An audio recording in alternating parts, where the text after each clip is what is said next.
Electric vehicles have been around for quite some time now, but it was Tesla that really pushed the envelope further by creating a vehicle that would be great for daily driving, looked simplistic, felt luxurious, and of course drove comfortably. It's the reason why they become a leader in the EV world. But hey, that doesn't mean one can put up a fight to try and take that title. BMW has always been known for its luxurious and sporty vehicles powered by their combustion engines. And sure, electric vehicles were somewhere in the distant future for them. No one really expected BMW to be at the forefront of building an electric vehicle.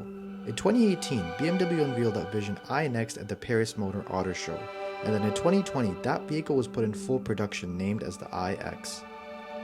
While this isn't BMW's first electric vehicle by any means, it is their first electric SAV or SUV if you want to call it that, and if there's one thing that I know, it's that SUVs are appealing to a large share of the market. So it is safe to say that BMW is looking to make its mark in the EV world in a major way. The name iX was chosen to signify the model as their best vehicle in the electric lineup, and it is clear that they are here to take Tesla's crown. But the thing is, are they going to find any success at it?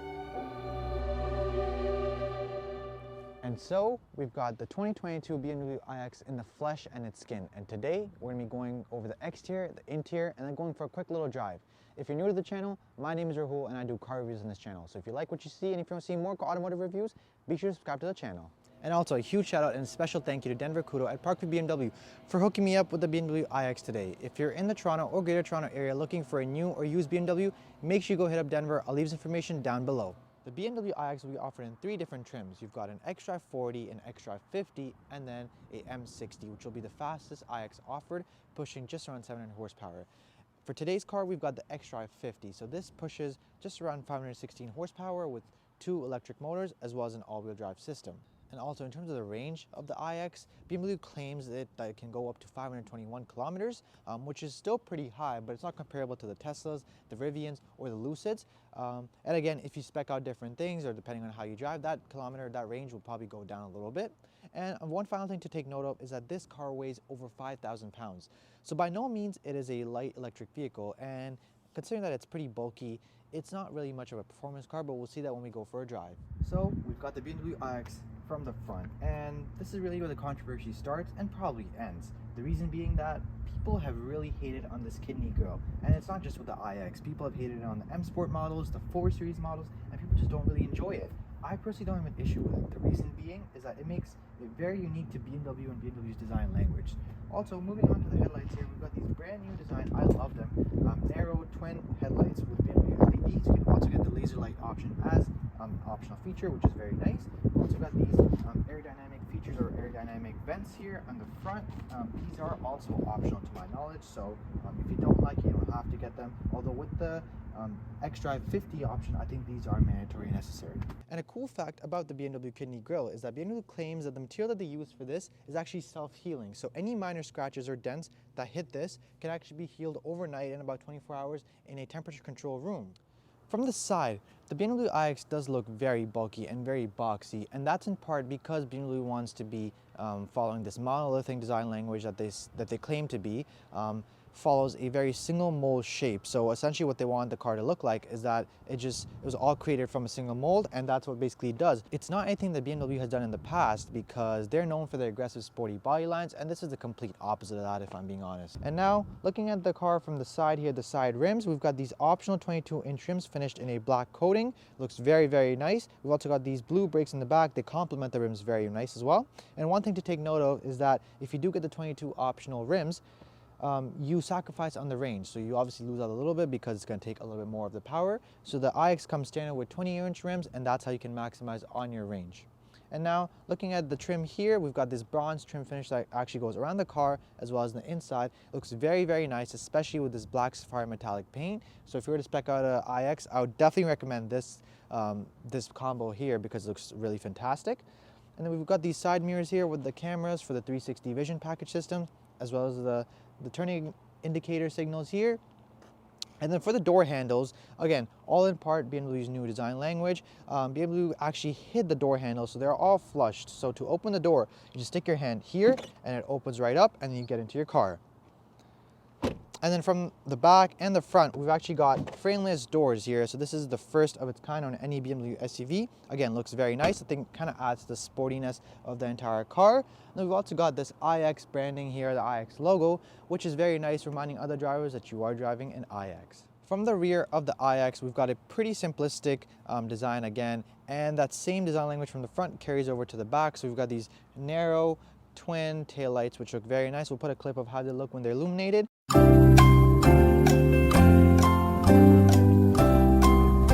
We've also got the iX logo here on the left, as well as the xDrive 50 logo here on the right, finished in the bronze trim that I was mentioning earlier that you see around the entire car. Then we've got the BMW logo here, a nice big one to remind other drivers on the road that you are driving a BMW. And a fun fact about this camera here, there's a mechanism that you can actually activate from the inside of the car that allows you to wash the cameras. And it's very useful for places where the camera gets really dirty, especially in Canada in our winters. Salt covers up the camera, so it's very nice that you can just clean the actual rear view camera. And also we've got this rear wiper here. I don't like the placement of it. I think BMW could have put this somewhere here under the spoiler. It would look a lot more flush. It would look a lot better, I feel like, with the entire car. And then on the bottom here, we've got a rear diffuser, but no fake exhaust, none of that nonsense that a lot of other car manufacturers do, which is very, very nice. And as for the rear trunk space, let's go ahead and open up the iX here and we'll find out. So automatic power trunk tailgate, you would expect that in a six-figure car. And we've got the charging cables here. So we've got the regular charging here, charging plug here. So from 0 to 100%, I believe it takes 7 days. That's right, 7 days to charge this car from 0 to 100.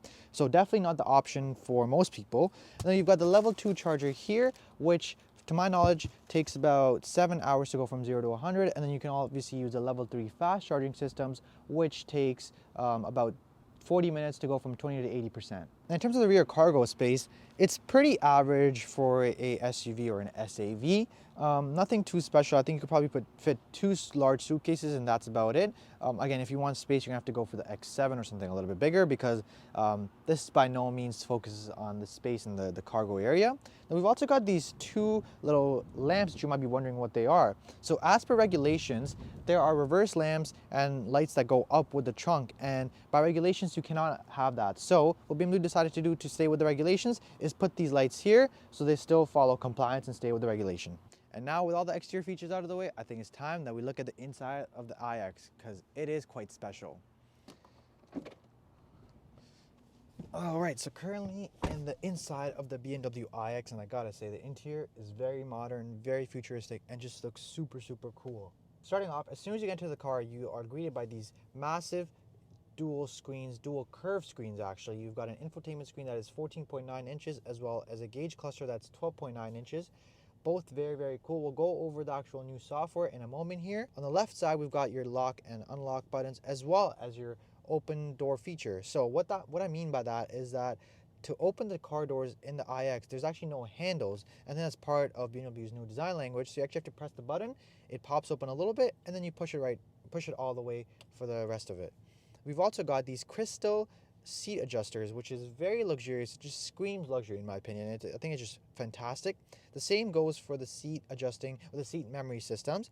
And for the side, that's about it. We've also got optional 30 speaker Bauer and Wilkins systems, which just sound phenomenal. You've got speakers in the headrest, speakers in the bottom of your seat, just speakers everywhere. And then for the center console area, we've got a crystal rotary knob, which looks just very cool.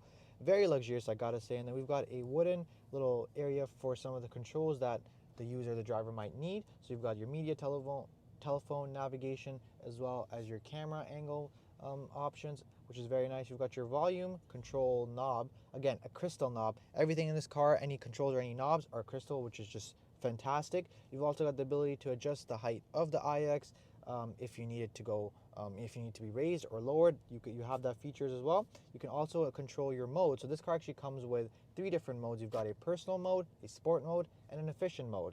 All 3 of them are very cool. We'll see when we go for a drive.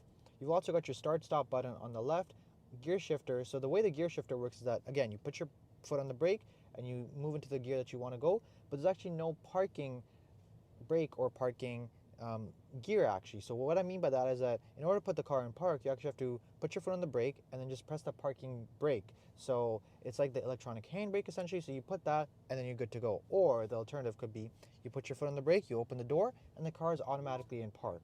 Going back to the start stop button actually, when you start the car, it makes this very cool noise, very cool sound effect that I really like. We'll play that in a second for you here.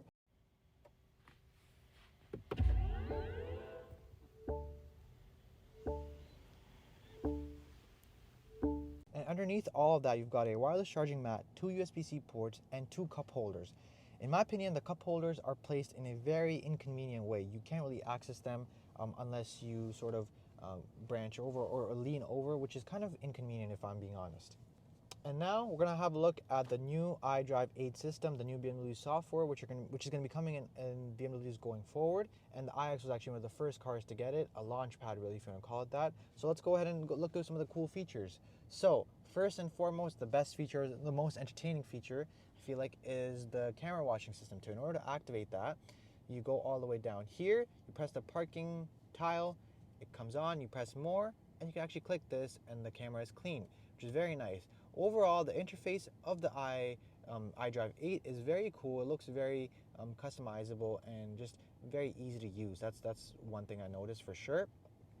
And in terms of the response time, it's very good. You can scroll through all the different options. Everything is just so nicely put and nicely put together. The graphics are really nice as well. You've got your navigation, your camera angles. You can control through your Spotify, your SiriusXM, Apple CarPlay, and Android Auto are both available in this car. You've also got the personal assistant, the voice-activated BMW in this as well. You've also got the gesture control, so you can actually rewind or put the volume up for your music. All of that can be done with the gestures. And you've also got the digital key, the drive recorder. The interior lighting is also very, very nice in this car.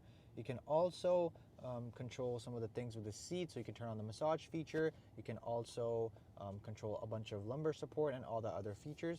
And also you can control your climate by just clicking the climate menu. So you've got your climate options, which is actually quite overwhelming when you look at it initially, but then once you get used to it, I think it won't be too bad of a hassle. All right, so we're gonna go ahead and start the iX. It makes this very cool noise that I was mentioning earlier. Just hear it out here.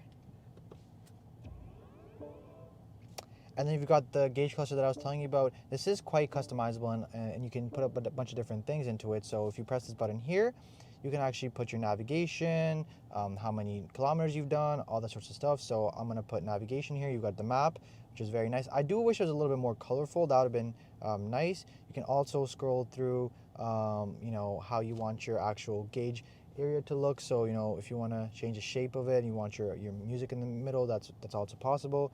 You can also adjust the heads-up display, which is actually very large, larger than some of the other cars that I've seen in. We'll put a clip of that in a second here, but it's actually very, very big. All right, so currently sitting behind the wheel of the BMW iX, and from the initial drive, just right out of the dealership, it is quick as an electric car, as all electric cars are. It's got that immediate torque, and so far it's been pretty fun. And one cool thing to mention is that all the sounds in this car have been produced by a legendary music producer by the name of Hans Zimmer.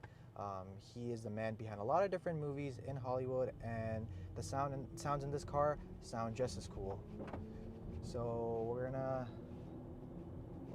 floor it here a little bit, and you can hear those sounds. It is currently just in there's 3 different modes as I was mentioning. So right now it's in the personal mode. So if we put it into sport mode, those sounds are exaggerated a little bit. So let's go ahead and put it in sport. I'm not sure if the mic is catching on to those things, but they are very cool. And there's also a sound when you de-accelerate, and then also obviously when you start the car and turn it off. As far as the steering quality goes, or the actual handling of the car, I mean, I haven't really been able to try this car out on any twisty roads or anything like that, but the steering wheel does seem pretty responsive. And again, like I mentioned earlier, this car is pretty heavy, so you can't really expect it to slide around and do all that sorts of stuff. I mean, it's a very good car for the daily drivability and daily drive usage, but in terms of those tight corners and tight handling, I haven't really had a chance to experience that yet. And then in terms of technology here, it is obviously pretty simplistic with the way the interior is done, and then you've just got your 2 screens, and that's about it. So the gauge cluster itself, as I mentioned earlier, the actual cluster, you can customize it to whatever you want. You can modify it to see your range, your route, your navigation, or your music, or you can just keep it completely clean if you just want to have a simple look. And also the heads-up display, again, it's pretty big, it's graphical, it's colorful as well, so that is a good thing. And in terms of the sound insulation of the car, it's actually, I feel like it's pretty well done, where you can't really hear that much of the road noise of other cars passing you by, which is really, really good. All right, so we're gonna rip it here again one more time to really see how this gets going. It's quick, I'll tell you that. It's definitely very quick. I've driven a Tesla Model X before, not the Plaid or any of the performance ones, but this seems to pull a little bit harder than those cars. Guessing it's also because this has a little bit more horsepower than the Teslas, which is obviously one of the reasons why. And this car also has regenerative braking, as a lot of electric cars do, and you have the option to actually adjust that from a high, medium, low variation. So if you find it too annoying, you can turn it down or you can turn it up, depending on your liking. We'll do a pull now here in the personal mode, which is like a comfort mode basically. Obviously the sounds are a lot less, and it's not as aggressive. It doesn't put you back into your seat as aggressively, but it's still there. Now the bottom line is, and the most important element of this car, is the price. So this one right here that we're driving today is priced out at $115,000, which is pretty steep for an electric car, but it's pretty much comparable to the Model X, which would be a direct competitor for this car. But in my opinion, I feel like this car offers a lot more features, a lot more options than the Model X does. And if anything, the Model X ends up being a little bit more expensive. With the iX, at least you're getting, at $115,000, you're getting Bauer & Wilkins audio system, you're getting massage seats, you're getting a very nice comfortable leather, and you're getting a bunch more features. So definitely there's a lot more room for the Model X and Tesla in general to work on and add more features. But for the value of your money, you're getting a lot more in the iX. There is one issue though, and that is the charging. That's probably the most important thing as well, and that's what puts Tesla ahead of any of its competitors in the EV market. And the issue with the charging is that the infrastructure in Canada, especially in Ontario, is just terrible. Tesla has their own charging stations, which is nice, great, it's convenient, but it's just for the Tesla cars. So if you do end up buying, let's say, an iX or any other electric car really, you're stuck with using the very generic level 2 or level 3 chargers, which from what I've seen online don't even work half the time. So you're really taking a gamble. I mean, sure, you can put a charger in your house, but that's basically the only place. I mean, from what I've heard and what I've read online, people have been complaining, and people say the charging infrastructure for generic electric cars is just outright terrible. One more pull here. Again, it is in the sport mode, so we're gonna see here. Yeah, it climbed up to speeds that I'm not going to mention on camera, but definitely very quick, and you don't even realize you're doing the speeds that you are. All right, so here are my final thoughts on the BMW iX. If you're in the market for a luxurious electric car, hands down, the BMW is probably your best choice. If you want something that's a little bit more convenient for charging, if you want to take it on longer road trips, you're probably better off going with the Tesla.